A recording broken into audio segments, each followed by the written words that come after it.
ਵਾਹਿਗੁਰੂ ਜੀ ਕਾ ਖਾਲਸਾ ਵਾਹਿਗੁਰੂ ਜੀ ਕੀ ਫਤਿਹ। ਵਾਹਿਗੁਰੂ ਜੀ ਸਤਿਗੁਰੂ ਨਾਨਕ ਪ੍ਰਗਟਿਆ ਮਿੱਟੀ ਤੋਂ ਜਗ ਚਾਨਣ ਹੋਆ ਮਿਟਤ ਨੀਵੇਂ ਨਾਨਕਾ ਗੁਣ ਚੰਗਿਆਈਆਂ ਤਤ ਮਿਟਤ ਨੀਵੇਂ ਨਾਨਕਾ ਗੁਣ ਚੰਗਿਆਈਆਂ ਤਤ ਗੁਣ ਚੰਗਿਆਈਆਂ ਤਤ ਗੁਣ ਚੰਗਿਆਈਆਂ ਤਤ ਮਿਟਤ ਨੀਵੇਂ ਨਾਨਕਾ ਗੁਣ ਚੰਗਿਆਈਆਂ ਤਤ ਮਿਟਤ ਨੀਵੇਂ ਨਾਨਕਾ ਗੁਣ ਚੰਗਿਆਈਆਂ ਤਤ ਸਿਮਲ ਰੁਖ ਸਰਾਏਰਾ ਅਤ ਦੀ ਅਗ ਅਤ ਮਚੇ ਕੋਈ ਜਿਆਵੇ ਆਸ ਕਰ ਜਾਏ ਨਿਰਾਸੇ ਕਿਤ ਜਾਏ ਨਿਰਾਸੇ ਕਿਤ ਜਾਏ ਨਿਰਾਸੇ ਕਿਤ ਮਿਟਤ ਨੀਵੇਂ ਨਾਨਕਾ ਗੁਣ ਚੰਗਿਆਈਆਂ ਤਤ ਮਿਟਤ ਨੀਵੇਂ ਨਾਨਕਾ ਗੁਣ ਚੰਗਿਆਈਆਂ ਤਤ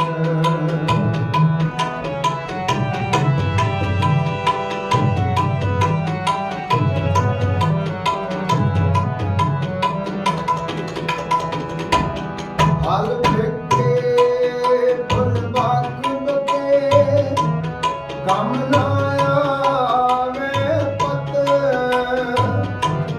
ਮਿਟਤ ਨੀਵੇਂ ਨਾਨਕਾ ਗੁਣ ਚੰਗਿਆਈਆਂ ਤਤ ਗੁਣ ਚੰਗਿਆਈਆਂ ਤਤ ਗੁਣ ਚੰਗਿਆਈਆਂ ਤਤ ਮਿਟਤ ਨੀਵੇਂ ਨਾਨਕਾ ਗੁਣ ਚੰਗਿਆਈਆਂ ਤਤ ਮਿਟਤ ਨੀਵੇਂ ਨਾਨਕਾ ਗੁਣ ਚੰਗਿਆਈਆਂ ਤਤ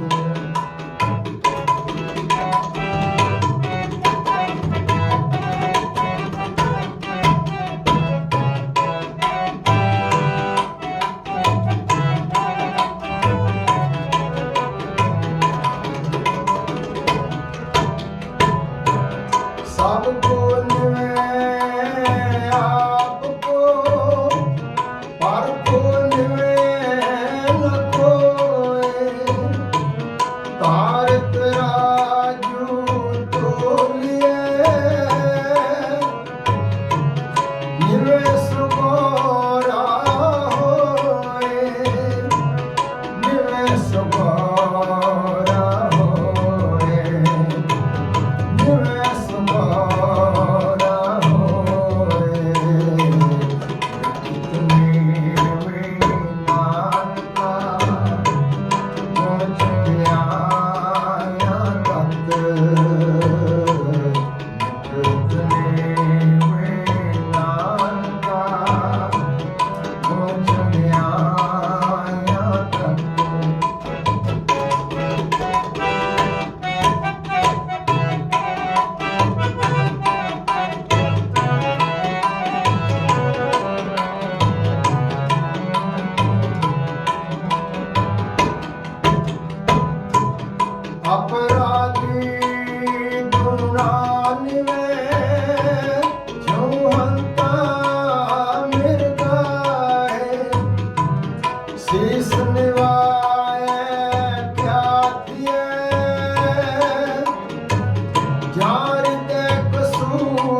30 ਨਵੰਬਰ ਸੋਮਵਾਰ ਨੂੰ ਆ ਰਿਹਾ ਹੈ।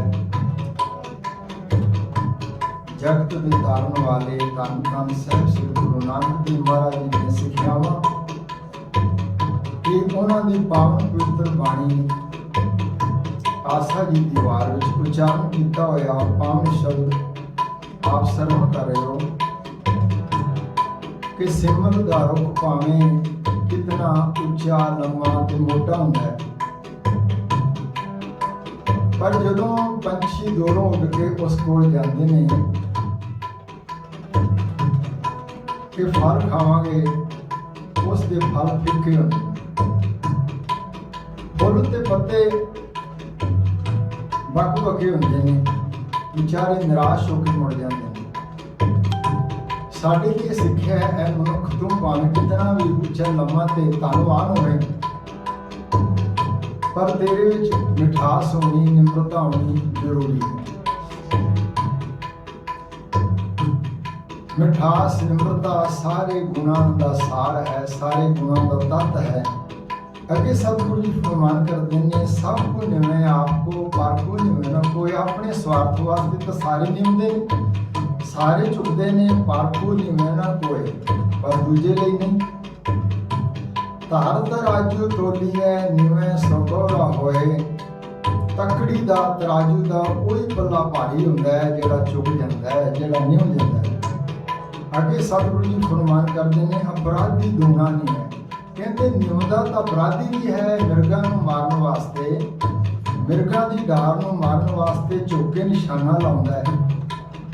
ਪਰ ਕਿਤੇ ਤੇਰਾ ਨਿਉਣਾ ਵੀ ਇਸ ਤਰ੍ਹਾਂ ਨਾ ਹੋ ਜਾਵੇ, ਤੂੰ ਮੱਥਾ ਤਾਂ ਨਿਉ ਕੇ ਡਿੱਗਦਾ ਹੈ, ਤੇਰਾ ਮਨ ਕਿਸੇ ਹੋਰ ਪਾਸੇ ਹੋਵੇ। ਸਰੀਰ ਤਾਂ ਝੁਕ ਗਿਆ, ਸੀਸ ਤਾਂ ਝੁਕ ਗਿਆ, ਪਰ ਮਨ ਨਾ ਝੁਕੇ। ਤੇਰਾ ਮਨ ਵੀ ਝੁਕਣਾ ਚਾਹੀਦਾ ਹੈ। ਗੁਰੂ ਨਾਨਕ ਪਾਤਸ਼ਾਹ ਦੀਆਂ ਸਿੱਖਿਆਵਾਂ ਹਨ, ਐ ਮਨੁੱਖ ਤੂੰ ਗ੍ਰਹਿਣ ਕਰ। ਗੁਰੂ ਪਾਤਸ਼ਾਹ ਜੀ ਦਾ ਉਪਦੇਸ਼ ਹੈ, ਕਿਰਤ ਕਰੋ, ਨਾਮ ਜਪੋ, ਵੰਡ ਛਕੋ, ਤੇ ਨਾਲ ਇਹ ਵੀ ਹੈ ਕਿ ਭਾਈ ਨਿਮਰਤਾ ਧਾਰਨ ਕਰੋ। ਪਾਵਨ ਬਾਣੀ ਚ ਸ਼ਬਦ ਸਰਵਣ ਕੀਤਾ ਹੈ ਤੇ ਮਿੱਠਾ ਬੋਲੋ।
ਵਾਹਿਗੁਰੂ ਜੀ ਕਾ ਖਾਲਸਾ, ਵਾਹਿਗੁਰੂ ਜੀ ਕੀ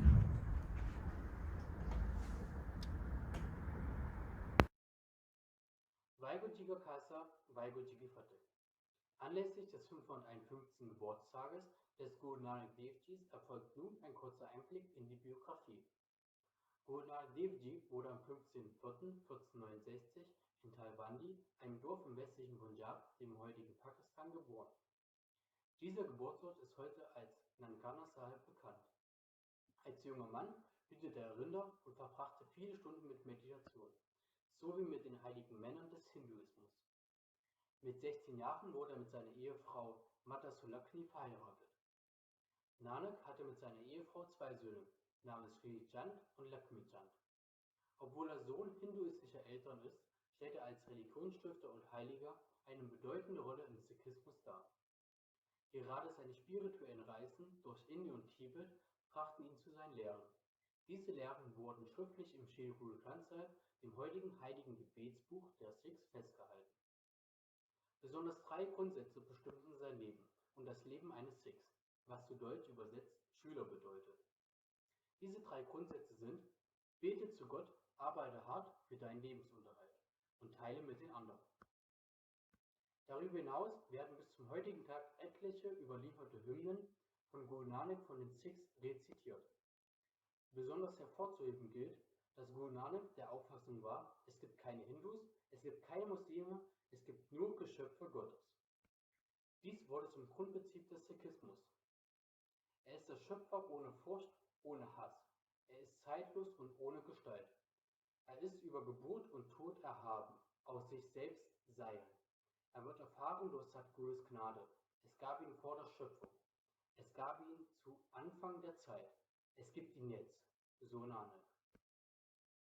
Diese grundlegenden Überzeugungen wurden von den Sikhs übernommen, die ebenfalls der Ansicht sind, dass Gott in unser aller Herzen ist und von allen erfahren werden kann. Guru Nanak predigt von der Einheit Gottes, das ihn insbesondere in der heutigen Zeit zu einem Begründer einer disziplinierten und weltzugewandten Lebensweise macht. Die Lehren des Guru Nanaks wurden an die weiteren aufeinanderfolgenden Gurus weitergegeben. Guru Nanak starb am 22. September 1539 in Kartarpur, das ebenfalls damals dem westlichen Punjab zugehört und heute geografisch gesehen Pakistan zugeordnet wird. Ich danke Ihnen für Ihre Aufmerksamkeit. Vaheguru Ji Ka Khalsa, Vaheguru Ji Ki Fateh. ਇੱਕ ਓੰਕਾਰ ਸਤਿਨਾਮ ਕਰਤਾ ਪੁਰਖ ਨਿਰਭਉ ਨਿਰਵੈਰ ਅਕਾਲ ਮੂਰਤ ਅਜੂਨੀ ਸੈਭੰ ਗੁਰ ਪ੍ਰਸਾਦ ਜਪ ਆਦਿ ਸੱਚ ਜੁਗਾਦ ਸੱਚ ਹੈ ਪੀ ਸੱਚ ਨਾਨਕ ਹੋਸੀ ਭੀ ਸੱਚ। ਵਾਹਿਗੁਰੂ ਜੀ ਕਾ ਖਾਲਸਾ ਵਾਹਿਗੁਰੂ ਜੀ ਕੀ ਫਤਿਹ। ਆਦ ਨਿਰੰਜਨ ਹੈ ਗੁਰ ਨਾਨਕ ਧਾਰਕੇ ਮੂਰਤ ਹੈ ਜਗ ਆਇਓ ਲੋਕ ਸੁਨਿਓ ਪਰਲੋਕ ਸੁਨਿਓ ਬਿਦ ਲੋਕ ਸੁਨਿਓ ਸਭ ਦਰਸ਼ਨ ਪਾਇਓ ਸੰਗਤ ਪਾਰ ਉਤਾਰਨ ਕਉ ਗੁਰੂ ਨਾਨਕ ਸਾਹਿਬ ਪੰਥ ਚਲਾਇਓ ਵਾਹਿਗੁਰੂ ਗੁਰੂ ਨਾਨਕ ਸਾਹਿਬ ਧਾਰ ਕੇ ਮੂਰਤ ਹੈ ਜਗ ਆਇਓ। ਵਾਹਿਗੁਰੂ ਜੀ ਕਾ ਖਾਲਸਾ ਵਾਹਿਗੁਰੂ ਜੀ ਕੀ ਫਤਿਹ। ਵਾਹਿਗੁਰੂ ਜੀ ਕਾ ਖਾਲਸਾ ਵਾਹਿਗੁਰੂ ਜੀ ਕੀ ਫਤਿਹ। ਨਾਨਕ ਆਇਆ ਕਲ ਧਾਰਨ ਗੁਰੂ ਨਾਨਕ ਆਇਆ। ਸਾਧ ਸੰਗਤ ਜੀ, ਆਪ ਸਭ ਜੀ ਨੂੰ ਧੰਨ ਧੰਨ ਸ਼੍ਰੀ ਗੁਰੂ ਨਾਨਕ ਦੇਵ ਜੀ ਦੇ 595ਵੇਂ ਪ੍ਰਕਾਸ਼ ਪੁਰਬ ਦਿਹਾੜੇ ਦੇ ਲੱਖ ਲੱਖ ਵਧਾਈਆਂ ਹੋਣ। ਇਸ ਦਿਨ ਦੀ ਇਸ ਦਾਸ ਨੇ ਸੱਚੇ ਸੌਦੇ ਦੀ ਸਾਖੀ ਤਿਆਰ ਕੀਤੀ ਹੈ। ਅਗਰ ਇਸ ਦਾਸ ਤੋਂ ਕੋਈ ਭੁੱਲ ਚੁੱਕ ਹੋਵੇ ਮਾਫ਼ ਕਰਨਾ। ਵਾਹਿਗੁਰੂ ਜੀ ਕਾ ਖਾਲਸਾ ਵਾਹਿਗੁਰੂ ਜੀ ਕੀ ਫਤਿਹ। ਧੰਨ ਧੰਨ ਸ਼੍ਰੀ ਗੁਰੂ ਨਾਨਕ ਦੇਵ ਜੀ ਦਾ ਬਚਪਨ ਆਮ ਬਾਲਕਾਂ ਤੋਂ ਕੁਝ ਵੱਖਰੀ ਭਾਂਤ ਦਾ ਸੀ। ਆਪ ਸਭ ਲੋਕ ਆਪਣੀ ਹਾਨੀਆਂ ਨਾਲ ਖੇਡਣ ਜਾਇਆ ਕਰਦੇ ਸਨ, ਪਰ ਆਪ ਦਾ ਬਹੁਤਾ ਸਮਾਂ ਇਕਾਂਤ ਵਿੱਚ ਬੀਤਦਾ ਸੀ। ਆਪ ਇਕੱਲੇ ਬੈਠ ਕੇ ਰੱਬ ਨੂੰ ਯਾਦ ਕਰਦੇ ਸਨ, ਪਰ ਤਾਂ ਆਪ ਦਾ ਦੂਸਰਾ ਸ਼ੌਂਕ ਸਾਧੂਆਂ ਸੰਤਾਂ ਦੀ ਸੰਗਤ ਕਰਨਾ ਸੀ, ਤਾਂ ਉਹਨਾਂ ਦੇ ਵਿਚਾਰ ਸੁਣਨਾ ਸੀ। ਪਰ ਪਿਤਾ ਮਹਿਤਾ ਕਾਲੂ ਜੀ ਨੂੰ ਇਹ ਪੁੱਤਰ ਦੀਆਂ ਆਦਤਾਂ ਬਿਲਕੁਲ ਪਸੰਦ ਨਹੀਂ ਸਨ। ਉਹ ਧੰਨ ਧੰਨ ਸ਼੍ਰੀ ਗੁਰੂ ਨਾਨਕ ਦੇਵ ਜੀ ਨੂੰ ਸੰਸਾਰਕ ਕਾਰ ਵਿਹਾਰ 'ਚ ਲਿਆਉਣਾ ਚਾਹੁੰਦੇ ਸਨ। ਇਸ ਲਈ ਉਹਨਾਂ ਨੇ ਇੱਕ ਦਿਨ ਧੰਨ ਧੰਨ ਸ਼੍ਰੀ ਗੁਰੂ ਨਾਨਕ ਦੇਵ ਜੀ ਨੂੰ 20 ਰੁਪਏ ਦੇ ਕੇ ਕਿਹਾ, ਨਾਨਕ ਇਹ 20 ਰੁਪਏ ਨਾਲ ਲੈ ਕੇ ਅਤੇ ਭਾਈ ਮਰਦਾਨੇ ਜੀ ਨੂੰ ਨਾਲ ਲੈ ਕੇ ਨਗਰ ਜਾ ਕੇ ਕੋਈ ਅਜਿਹਾ ਸੌਦਾ ਖਰੀਦ ਲਿਆ ਜਿਸ ਨਾਲ ਸਾਨੂੰ ਲਾਭ ਹੋਵੇ। ਪਿਤਾ ਦੀ ਇਹ ਆਗਿਆ ਸੁਣ ਕੇ ਧੰਨ ਧੰਨ ਸ਼੍ਰੀ ਗੁਰੂ ਨਾਨਕ ਦੇਵ ਜੀ ਨੇ ਕਿਹਾ, ਜੀ ਬਹੁਤ ਅੱਛਾ। ਧੰਨ ਧੰਨ ਸ਼੍ਰੀ ਗੁਰੂ ਨਾਨਕ ਦੇਵ ਜੀ ਤੇ ਭਾਈ ਮਰਦਾਨਾ ਜੀ ਨਗਰ ਵੱਲ ਤੁਰ ਪਏ। ਰਸਤੇ ਵਿੱਚ ਉਹਨਾਂ ਨੂੰ ਕੁਝ ਸਾਧੂਆਂ ਦੀ ਮੰਗੀ ਮਿਲੀ।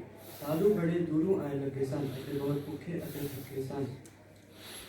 ਸਾਧੂਆਂ ਨੇ ਇਹ ਜਾਣ ਕੇ ਕਿ ਧੰਨ ਧੰਨ ਸ਼੍ਰੀ ਗੁਰੂ ਨਾਨਕ ਦੇਵ ਜੀ ਸੱਜੇ ਪੁੱਜਦੇ ਘਰ ਅਤੇ ਨੌ ਨਿਹਾਲ ਜਾਣ ਕੇ ਉਹਨਾਂ ਨੂੰ ਕੁਝ ਭੋਜਨ ਦੀ ਬੇਨਤੀ ਕੀਤੀ। ਧੰਨ ਧੰਨ ਸ਼੍ਰੀ ਗੁਰੂ ਨਾਨਕ ਦੇਵ ਜੀ ਬੜੇ ਕੋਮਲ ਚਿੱਤ ਸਨ। ਉਹਨਾਂ ਨੇ ਸੋਚਿਆ, ਇਹ ਭਲੇ ਸਾਧੂਆਂ ਦੀ ਭੁੱਖ ਦੂਰ ਕਰਕੇ ਇਸ ਤੋਂ ਵੱਡਾ ਸੌਦਾ ਹੋਰ ਕੀ ਹੋ ਸਕਦਾ ਹੈ। ਇਸ ਲਈ ਉਹਨਾਂ ਨੇ ਭਾਈ ਮਰਦਾਨੇ ਜੀ ਨੂੰ 20 ਰੁਪਏ ਦੇ ਕੇ ਕਿਹਾ ਕਿ ਉਹ ਕੁਝ ਖਾਣ ਪੀਣ ਦੀਆਂ ਵਸਤੂਆਂ ਲੈ ਆਉਣ। ਜਦੋਂ ਭਾਈ ਮਰਦਾਨਾ ਜੀ ਖਾਣ ਪੀਣ ਦੀਆਂ ਵਸਤੂਆਂ ਲੈ ਆਏ ਤਾਂ ਧੰਨ ਧੰਨ ਸ਼੍ਰੀ ਗੁਰੂ ਨਾਨਕ ਦੇਵ ਜੀ ਨੇ ਉਹ ਸਾਧੂਆਂ ਸੰਤਾਂ ਨੂੰ ਲੰਗਰ ਛਕਾਇਆ। ਸਾਧੂਆਂ ਸੰਤਾਂ ਨੇ ਰੱਜ ਕੇ ਲੰਗਰ ਛਕਿਆ ਅਤੇ ਧੰਨ ਧੰਨ ਸ਼੍ਰੀ ਗੁਰੂ ਨਾਨਕ ਦੇਵ ਜੀ ਨੂੰ ਬਹੁਤ ਅਸੀਸਾਂ ਦਿੱਤੀਆਂ। ਧੰਨ ਧੰਨ ਸ਼੍ਰੀ ਗੁਰੂ ਨਾਨਕ ਦੇਵ ਜੀ ਸਾਧੂਆਂ ਸੰਤਾਂ ਨੂੰ ਲੰਗਰ ਛਕਾ ਕੇ ਭਾਈ ਮਰਦਾਨੇ ਜੀ ਨਾਲ ਵਾਪਿਸ ਪਿੰਡ ਪਰਤ ਆਏ। ਪਰ ਪਿਤਾ ਦੇ ਡਰ ਤੋਂ ਧੰਨ ਧੰਨ ਸ਼੍ਰੀ ਗੁਰੂ ਨਾਨਕ ਦੇਵ ਜੀ ਪਿੰਡੋਂ ਬਾਹਰ ਇੱਕ ਰੁੱਖ ਹੇਠਾਂ ਬੈਠ ਗਏ ਤੇ ਭਾਈ ਮਰਦਾਨੇ ਜੀ ਨੂੰ ਘਰ ਵਾਪਿਸ ਭੇਜ ਦਿੱਤਾ। ਜਦੋਂ ਭਾਈ ਮਰਦਾਨਾ ਜੀ ਘਰ ਵਾਪਿਸ ਆਏ ਤਾਂ ਉਹਨਾਂ ਨੇ ਪਿਤਾ ਮਹਿਤਾ ਕਾਲੂ ਜੀ ਨੂੰ ਸਾਰੀ ਗੱਲ ਦੱਸ ਦਿੱਤੀ। ਪਿਤਾ ਮਹਿਤਾ ਕਾਲੂ ਜੀ ਬੜੇ ਗੁੱਸੇ ਵਿੱਚ ਆਏ ਅਤੇ ਧੰਨ ਧੰਨ ਸ਼੍ਰੀ ਗੁਰੂ ਨਾਨਕ ਦੇਵ ਜੀ ਵੱਲ ਤੁਰ ਪਏ। ਪਿਤਾ ਦਾ ਕ੍ਰੋਧ ਦੇਖ ਕੇ ਬੀਬੀ ਨਾਨਕੀ ਜੀ ਘਬਰਾ ਗਈ। ਬੀਬੀ ਨਾਨਕੀ ਜੀ ਪਿਤਾ ਦੇ ਪਿੱਛੇ ਚਲੀ ਗਈ। ਬੀਬੀ ਨਾਨਕੀ ਜੀ ਨੇ ਸੋਚਿਆ ਕਿ ਉਹ ਵੀਰ ਨੂੰ ਪਿਤਾ ਦੇ ਕ੍ਰੋਧ ਤੋਂ ਬਚਾ ਲੈਣਗੇ, ਪਰ ਪਿਤਾ ਮਹਿਤਾ ਕਾਲੂ ਜੀ ਨੇ ਜਾਂਦਿਆਂ ਹੀ ਧੰਨ ਧੰਨ ਸ਼੍ਰੀ ਗੁਰੂ ਨਾਨਕ ਦੇਵ ਜੀ ਦੇ ਕੋਮਲ ਮੁਖੜੇ ਤੇ ਚਪੇੜ ਮਾਰ ਦਿੱਤੀ। ਦੂਜੀ ਮਾਰਨ ਲੱਗੇ ਸਨ ਕਿ ਬੀਬੀ ਨਾਨਕੀ ਜੀ ਅੱਗੇ ਹੋ ਗਈ। ਬੀਬੀ ਨਾਨਕੀ ਜੀ ਨੇ ਕਿਹਾ, ਪਿਤਾ ਜੀ ਠਹਿਰੋ, ਪਹਿਲੇ ਨਾਨਕ ਜੀ ਦੇ ਸੁਣ ਲਓ। ਪਿਤਾ ਜੀ ਨੇ ਕ੍ਰੋਧ 'ਚ ਆ ਕੇ ਕਿਹਾ, ਹਾਂ ਦੱਸੋ, ਆ ਕਿਹੜਾ ਚੰਗਾ ਸੌਦਾ ਖਰੀਦ ਲਿਆ ਹੈ। ਇਹ ਗੱਲ ਸੁਣ ਕੇ ਧੰਨ ਧੰਨ ਸ਼੍ਰੀ ਗੁਰੂ ਨਾਨਕ ਦੇਵ ਜੀ ਨੇ ਕਿਹਾ, ਪਿਤਾ ਜੀ ਸੰਸਾਰਕ ਸੌਦਾ ਤਾਂ ਇਸ ਦੁਨੀਆ 'ਚ ਹੀ ਰਹਿਣਾ ਹੈ। ਮੈਂ ਉਹ ਸੌਦਾ ਕਰਕੇ ਆਇਆ ਹਾਂ ਜਿਹੜਾ ਮਨੁੱਖ ਦੇ ਨਾਲ ਪਰਮਾਤਮਾ ਦੇ ਦਰਬਾਰ ਵਿੱਚ ਜਾਂਦਾ ਹੈ। ਬੀਬੀ ਨਾਨਕੀ ਜੀ ਨੇ ਵੀ ਆਪਣੇ ਵੀਰ ਦਾ ਪੱਖ ਲਿਆ। ਬੀਬੀ ਨਾਨਕੀ ਜੀ ਨੇ ਪਿਤਾ ਜੀ ਨੂੰ ਕਿਹਾ, ਪਿਤਾ ਜੀ ਨਾਨਕ ਭੁੱਖਿਆਂ ਸਾਧੂਆਂ ਦੀ ਭੁੱਖ ਦੂਰ ਕਰਕੇ ਆਇਆ ਹੈ। ਇਸ ਤੋਂ ਵੱਡਾ ਅਤੇ ਸੱਚਾ ਸੌਦਾ ਹੋ ਹੀ ਨਹੀਂ ਸਕਦਾ ਸੀ। ਇਹ ਗੱਲਾਂ ਸੁਣ ਕੇ ਪਿਤਾ ਮਹਿਤਾ ਕਾਲੂ ਜੀ ਦਾ ਗੁੱਸਾ ਹੌਲੀ ਹੌਲੀ ਠੰਡਾ ਹੋ ਗਿਆ। ਸਾਧ ਸੰਗਤ ਜੀ, ਧੰਨ ਧੰਨ ਸ਼੍ਰੀ ਗੁਰੂ ਨਾਨਕ ਦੇਵ ਜੀ ਦੀ ਕਿਰਪਾ ਨਾਲ ਅੱਜ ਵੀ ਹਰ ਗੁਰਦੁਆਰਿਆਂ 'ਚ ਲੰਗਰ ਚਲਾਏ ਜਾਂਦੇ ਹਨ। ਕਰਕੇ ਸੱਚਾ ਸੌਦਾ ਬਾਬਾ ਭਾਗ ਸੀ ਲਾ ਗਿਆ, ਰਹਿੰਦਾ ਜਗਤਾਈ ਨਾ ਮੁਕਣਾ, ਜੋ ਬਾਬਾ ਲੰਗਰ ਸੀ ਲਾ ਗਿਆ। ਸਾਧ ਸੰਗਤ ਜੀ, ਅਗਰ ਇਸ ਦਾਸ ਤੋਂ ਕੋਈ ਭੁੱਲ ਚੁੱਕ ਹੋਵੇ ਤਾਂ ਮਾਫ ਕਰਨਾ। ਵਾਹਿਗੁਰੂ ਜੀ ਕਾ ਖਾਲਸਾ, ਵਾਹਿਗੁਰੂ ਜੀ ਕੀ ਫਤਿਹ। ਵਾਹਿਗੁਰੂ ਸਾਹਿਬ ਜੀ। ਜਪਜੀ ਸਾਹਿਬ। ਇੱਕ ਓੰਕਾਰ ਸਤਨਾਮ ਕਰਤਾ ਪੁਰਖ ਨਿਰਭਉ ਨਿਰਵੈਰ ਕਾਲ ਮੂਰਤ ਅਜੂਨੀ ਸੈਭੰ ਗੁਰ ਪ੍ਰਸਾਦ। ਜਪ ਆਦ ਸੱਚ ਜੁਗਾਦ ਸੱਚ ਹੈ ਭੀ ਸੱਚ, ਨਾਨਕ ਹੋਸੀ ਭੀ ਸੱਚ। ਸੋਚੈ ਸੋਚ ਨਾ ਹੋਵਈ, ਜੇ ਸੋਚੀ ਲੱਖ ਵਾਰ। ਚੁੱਪੈ ਚੁੱਪ ਨਾ ਹੋਵਈ, ਜੇ ਲਾਇ ਰਹਾ ਲਿਵਤਾਰ। ਭੁੱਖਿਆ ਭੁੱਖ ਨਾ ਉਤਰੀ, ਜੇ ਬੰਨਾ ਪੁਰੀਆ ਭਾਰ। ਸਹਿਸ ਸਿਆਣਪਾ ਲੱਖ ਹੋਏ, ਤਾਂ ਇੱਕ ਨਾ ਚੱਲੈ ਨਾਲ।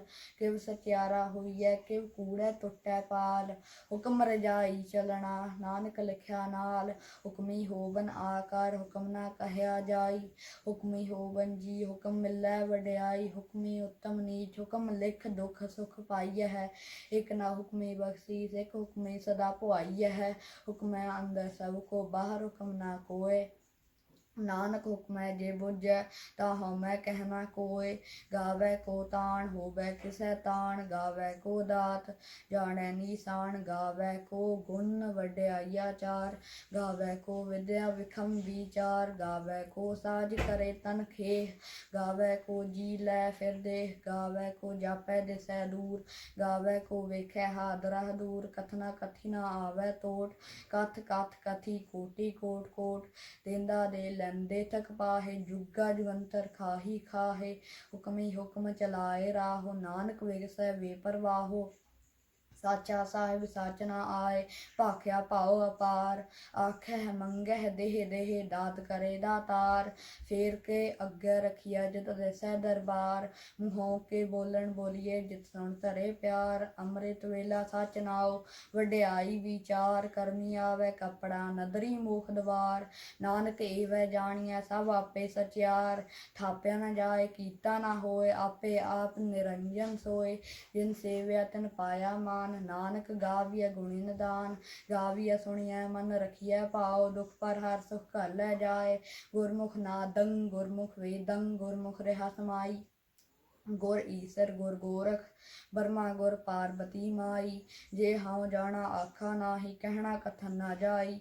ਗੁਰਾ ਇਕ ਦੇਹ ਬੁਝਾਈ, ਸਭਨਾ ਜੀਆ ਕਾ ਇਕ ਦਾਤਾ। ਸੋ ਮੈਂ ਵਿਸਰ ਨਾ ਜਾਈ। ਵਾਹਿਗੁਰੂ ਜੀ ਕਾ ਖਾਲਸਾ, ਵਾਹਿਗੁਰੂ ਜੀ ਕੀ ਫਤਿਹ। ਸਾਹਿਬ ਦੇ ਵਿੱਚ ਹੋ ਜਾਏਗੀ ਤੇ ਵਾਹਿਗੁਰੂ ਜੀ ਕਾ ਖਾਲਸਾ, ਵਾਹਿਗੁਰੂ ਜੀ ਕੀ ਫਤਿਹ। ਗੁਰੂ ਨਾਨਕ ਦੇਵ ਜੀ ਦੇ ਪ੍ਰਕਾਸ਼ ਵਾਲੇ ਦਿਨ ਤੇ ਸਾਰੇ ਸੰਗਤ ਦੇਸ਼ ਪ੍ਰਦੇਸ਼ ਨੂੰ ਲੱਖ ਲੱਖ ਵਧਾਈ ਮੁਬਾਰਕ। ਵਾਹਿਗੁਰੂ ਜੀ ਕਾ ਖਾਲਸਾ, ਵਾਹਿਗੁਰੂ ਜੀ ਕੀ ਫਤਿਹ। Very good.